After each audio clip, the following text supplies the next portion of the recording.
Hey everybody, Rob from Karma Comic Chameleon coming at you with a couple of student-based entitled parent stories. Let's jump right in. Entitled mother enters my office uninvited, demands a meeting right now. I am the principal of the only Catholic high school in a small town.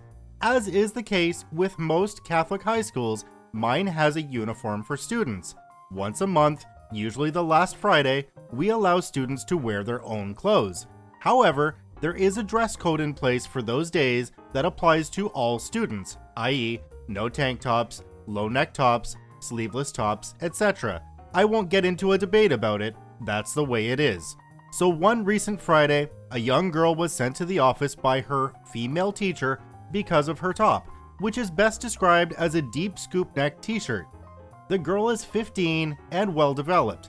The secretary referred her to me, and I glanced at her and quietly asked her if she could put on a sweater or something. She agreed, and that was that. Or so I thought. The following Monday morning, a little after 9 a.m., I heard a commotion in the office outside my door. This is not unusual, as the office is pretty busy, and many staff, students, visitors, and parents are in and out all day and can get a little loud when they chat. I wasn't paying attention to what was going on until I heard my secretary say, "Well, I'll have to check with Mr. Brother P and see if he is available."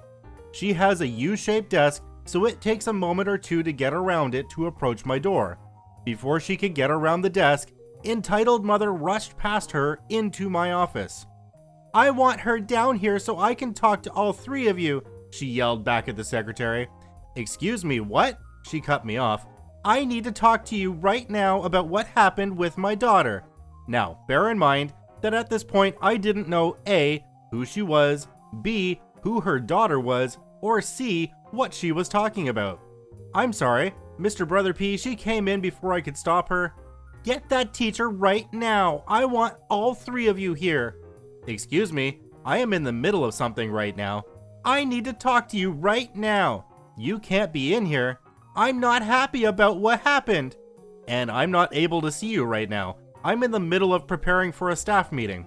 "This is more important than that. I left you a message Friday and you didn't return my call. You are completely unprofessional." The message had never been given to me, as we had a supply secretary answering phones in the office that Friday morning. She had written the message down on paper instead of connecting the parent to my voicemail, then forgot to give it to me. That said, I still didn't know who she was or what she was talking about. Aside from being disoriented, I was now growing annoyed. "I didn't pass the message on to Mr. Brother P. We were very busy on Friday." "I don't care. I want to talk to you right now." "And you do not have an appointment. If you want to make an appointment, go back out and make one. You cannot just barge into my office and demand to see me." "I didn't." "You're standing right there." "I tried to call Friday and you ignored me." "I did not get your message. I am sorry, but I am busy now and I don't have the time to meet with you. You'll have to make an appointment." "I'm an upset parent and it is your job to talk to me. I have rights. I pay your salary. Are you going to talk to me?" "No, I am busy and you don't have an appointment. If you want to meet with me, you will have to make an appointment." "I can't believe this. This is more important than your stupid meeting. I am upset and I need to discuss this with you and that teacher." Like I was going to drag a teacher out of class. Nope. "No, I'm not available. You can make an appointment for later today or tomorrow." "I'm not available later. It has to be now." "I'm not available now. Make an appointment." Ugh. She walked out and left the building. The next day, I got a call from my superintendent, who is a good buddy of mine. According to her, she politely asked the secretary to see me. The secretary invited her in. I grew hostile and abusive. She felt threatened and left in fear.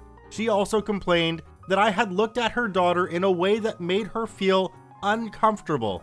She also said she didn't see what was wrong with the top and mentioned that her daughter is a model, as if that mattered. She said some boys had told her daughter that she looked hot, which the teacher overheard and only sent her to the office because she was jealous. She said she and her daughter were fine with the boys leering at the daughter, but that I and the teachers have no business checking the students out and saying anything about their clothes. Entitled mother's daughter learns drums for 4 weeks, gets mad I don't give her a scholarship. Yo, what up? I'll keep the backstory light.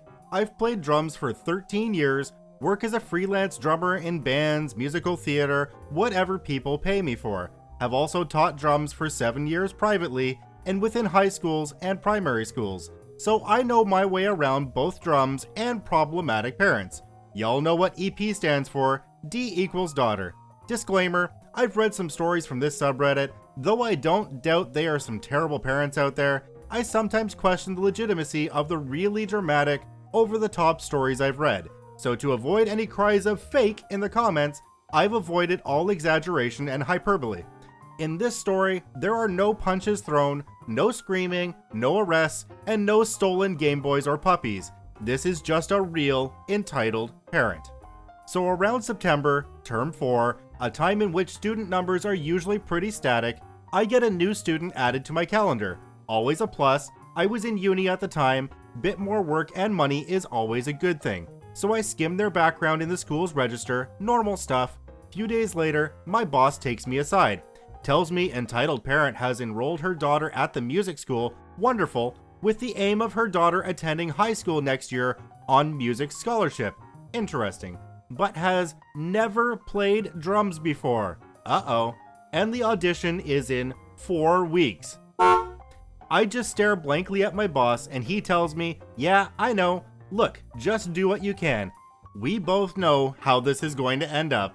I say, yeah, no worries, and plan a few lessons specifically for the audition. So, entitled parent and daughter rock up for her first lesson. Entitled parent brought her 20 minutes early and then made an offhand comment about me not giving her daughter enough lesson time because she had to wait. Red flag number 1. But whatever, they seem fine. Entitled parent gives me the rundown of the audition process and what she has to do. I say no probs, whip out a few textbooks, and get started. Lesson goes fine. Daughter isn't bad, but she's obviously total beginner and isn't a prodigy. However, she's lovely, so that's a plus. Entitled parent does enjoy critiquing her daughter during the lesson though, interrupting me a lot. Red flag number 2. Few weeks of lessons go by, daughter is improving, but of course nowhere near audition standard, as I expected. Entitled parent also starts bringing the whole family into lessons now, getting all of them to critique daughter every step of the way. Red flag number 3. Second last lesson. Daughter can play the piece I gave her fairly well, though the piece is beginner, and we've had to gloss over all things I like to talk about that make music fun. Entitled parent then thrusts a bit of paper in my face. It's one of those critique forms for students. Example, level of skill, 1 outstanding, 2 good, 3 acceptable, 4 needs work, 5 poor. The school needs you to fill this out for Dee's audition. Just put down whatever you think is right, though if you could mark her pretty high, that would help her a lot. Look, I'll definitely mark her what I think is fair. That's fine, just a bit on the high side. I'll do what I can. Entitled parent and daughter thank me and leave. That night I fill out the form, mainly putting down 3s, acceptable, and the occasional 2, good, for daughter, as daughter is definitely learning well and improving, but she is of course nowhere near scholarship level. You know, cause it's been 4 weeks. So I scan the form and email it to entitled parent. At the last lesson, entitled parent passive-aggressively rises from the ashes. So I've read the form you sent for daughter and have some questions. Of course, what's the issue? Why haven't you put her down as 1s outstanding for everything? Because she's been playing for 4 weeks. So, you've seen her, she's a natural, she's better than acceptable. She's learning well, yes, so she deserves to be marked as all 1s. I can't do that because that's not fair. Yes, you can. You just have to mark it in this box here, as if I didn't know how the sheet worked. Okay, I can, but I'm not going to. What? Yes, you will. Why not? Her examiners probably know me. If they see daughter is outstanding with my name at the bottom, and then find out she's still a beginner, they're going to question my legitimacy. I don't care. She deserves this. If she keeps practicing, then she definitely will.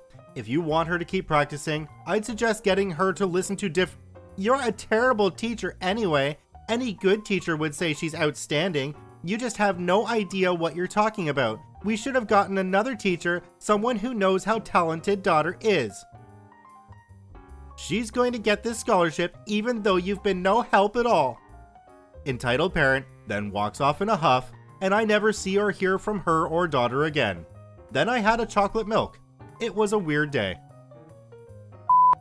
OP from that last story wants me to let you know that spearmint milk is the best milk, and if you want to debate it, there's a link to his profile in the description below. This is Rob from Karma Chameleon saying thanks for watching. Remember to subscribe, like, and share the video with your friends, and we'll see you in the next one.